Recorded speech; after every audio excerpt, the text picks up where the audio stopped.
Middle east, जहां हर फैसले की गूंज सिर्फ एक देश तक सीमित नहीं रहती बल्कि पूरी दुनिया की राजनीति, अर्थव्यवस्था और सुरक्षा को प्रभावित करती है। पिछले 40 दिनों से यहां बारूद की गंध, मिसाइलों की आवाज और कूटनीति की खामोश लड़ाई एक साथ चल रही है।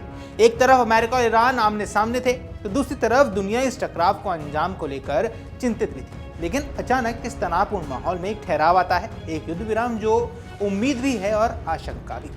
नमस्कार, आप देख रहे हैं अमर उजाला। दरअसल ये युद्ध विराम सिर्फ एक सैन्य निर्णय नहीं है बल्कि कई देशों के पर्दों के पीछे चली कूटनीतिक कोशिशों का नतीजा है। पाकिस्तान, मिस्र और तुर्की जैसे देशों ने संदेशवाहक बनकर दोनों पक्षों को बातचीत की मेज तक लाने में अहम भूमिका निभाई है। लेकिन सवाल अभी भी बाकी है कि क्या ये शांति स्थायी होगी या सिर्फ एक अस्थायी विराम, क्योंकि उसी वक्त इजराइल की ओर से लेबनान पर लगातार हमले जारी हैं जो इस पूरे संघर्ष को फिर से भड़का सकते हैं। यानी युद्ध रुका जरूर है लेकिन खतरा अभी भी टला नहीं है।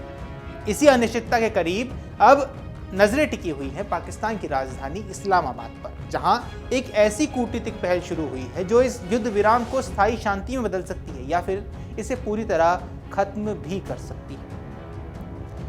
आज हम बात कर रहे हैं उस हाई स्टेक डिप्लोमेटिक मिशन की जिसने पूरी दुनिया का ध्यान अपनी ओर खींचा हुआ है। अमेरिका और ईरान के बीच 40 दिनों तक चले संघर्ष के बाद फिलहाल युद्ध विराम तो हुआ है, लेकिन असली सवाल अब शुरू हुआ है कि क्या ये युद्ध विराम शांति में बदलने वाला है?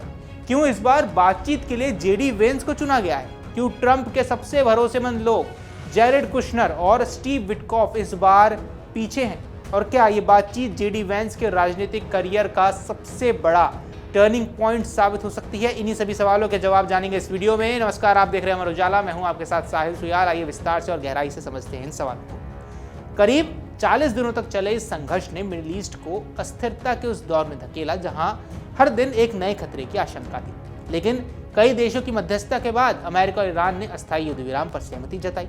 हालांकि इस युद्ध विराम के बावजूद स्थिति पूरी तरह शांत नहीं है। लेबनान में जारी इजरायली हमले इस बात का संकेत है कि यह संघर्ष किसी भी समय फिर से भड़क सकता है। इसी बीच एक बड़ा कूटनीतिक कदम उठाया गया। अमेरिका के उपराष्ट्रपति जेडी वेंस के नेतृत्व में एक प्रतिनिधिमंडल पाकिस्तान पहुंचा। अब मकसद साफ था, ईरान के साथ बातचीत को आगे बढ़ाना और युद्ध विराम को स्थायी शांति में बदलने की कोशिश करना। लेकिन सबसे बड़ा सवाल ये है कि आखिर इस बार जेडी वेंस ही क्यों? अगर हम पिछले घटनाक्रम पर नजर डालें तो पाएंगे कि डोनाल्ड ट्रंप के कार्यकाल में ईरान से बातचीत की जिम्मेदारी ज्यादातर जैरेड कुशनर और स्टीव विटकॉफ के हाथों में थी। लेकिन इस बार उन्होंने बातचीत में शामिल किया मगर नेतृत्व नहीं दिया, जिसके पीछे सबसे बड़ी वजह थी विश्वास की कमी। अब ईरान का आरोप है कि पिछली वार्ताओं के दौरान कुशनर और विटकॉफ ने शांति की बातचीत को सिर्फ एक रणनीति के तौर पर इस्तेमाल किया। उनका मानना है कि इन वार्ताओं की आड़ में अमेरिका और इजराइल ने सैन्य तैयारियां पूरी की और फिर अचानक ईरान पर हमले कर दिए। जिनेवा में हुई पिछली बातचीत में कुछ ही समय बाद ईरान पर बड़े सैन्य हमले हुए थे जिनमें कई शीर्ष नेता मारे गए थे। यहां तक कि सर्वोच्च नेता अयातुल्लाह अली खामेनेई भी इसी हमले का शिकार हुए। ईरान ने इसे धोखा माना और साफ शब्दों में कह दिया कि अब कुशनर और विटकॉफ के साथ बातचीत नहीं करेंगे। अब आते हैं इस पूरी कहानी के सबसे अहम किरदार जेडी वेंस पर। ईरान ने खुद पर्दे के पीछे से यह संकेत दिया कि वे वेंस को इस बातचीत का नेतृत्व करते हुए देखना चाहते हैं, जिसके पीछे कई कारण हैं। आइए आपको कारण समझाते हैं। सबसे पहला कारण है भरोसे का नया चेहरा। अब ईरान के लिए वेंस का नया चेहरा है जो पिछली असफल वार्ताओं का हिस्सा नहीं रहे हैं। इससे उन्हें एक फ्रेश स्टार्ट का मौका भी मिलता है। दूसरा है युद्ध विरोधी छवि। अब वेंस को ट्रंप प्रशासन में उन नेताओं में गिना जाता है जो खुले तौर पर युद्ध के खिलाफ रहे हैं। रिपोर्ट्स के मुताबिक उन्होंने कई बैठकों में खुद ट्रंप के सामने ईरान के खिलाफ युद्ध का विरोध किया था। यही वजह है कि ईरान को लगता है कि वेंस बातचीत के जरिए समाधान खोजने में ज्यादा ईमानदार रह सकते हैं। तीसरा है संवैधानिक और राजनीतिक ताकत। एक निर्वाचित उपराष्ट्रपति होने के नाते वेंस के पास वो राजनीतिक वैधता और शक्ति दोनों हैं जो किसी विशेष दूत के पास नहीं होती है। पूर्व राष्ट्रीय सुरक्षा सलाहकार रॉबर्ट ओब्रायन के मुताबिक उपराष्ट्रपति की मौजूदगी इस बातचीत को सर्वोच्च स्तर पर ले जाती है। आइए अब बात करते हैं इस मिशन के सबसे दिलचस्प पहलू की, जेडी वेंस का राजनीतिक भविष्य।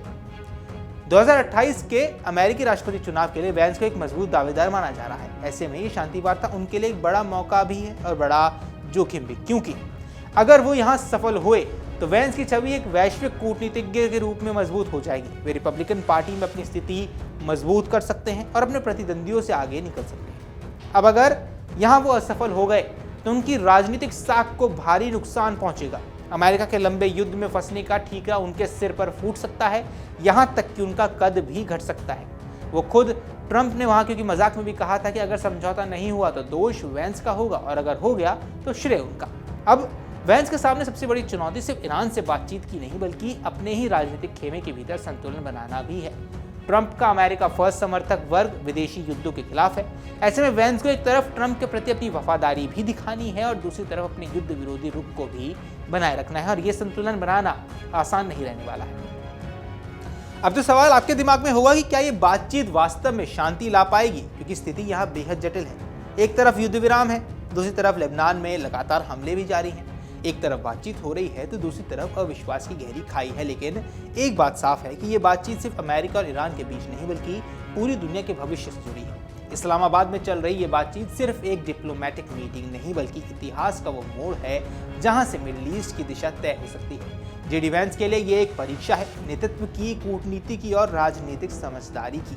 अब देखना ये होगा कि क्या वो इस परीक्षा में सफल होते हैं या फिर ये मिशन उनके करियर का सबसे बड़ा जोखिम साबित होता है, क्योंकि कभी कभी इतिहास सिर्फ युद्धों से नहीं बल्कि बातचीत की मेज पर लिए गए फैसलों से भी लिखा जाता है। ऐसे में आपको क्या कुछ लगता है, क्या जेडी वेंस का राजनीतिक भविष्य इस पूरी मीटिंग पर टिका हुआ है? जो कुछ भी आपको लगता है हमें कमेंट सेक्शन में जरूर बताएं। बाकी ऐसी अपडेट्स के लिए आप अमर उजाला के साथ लगातार जुड़े रहिए।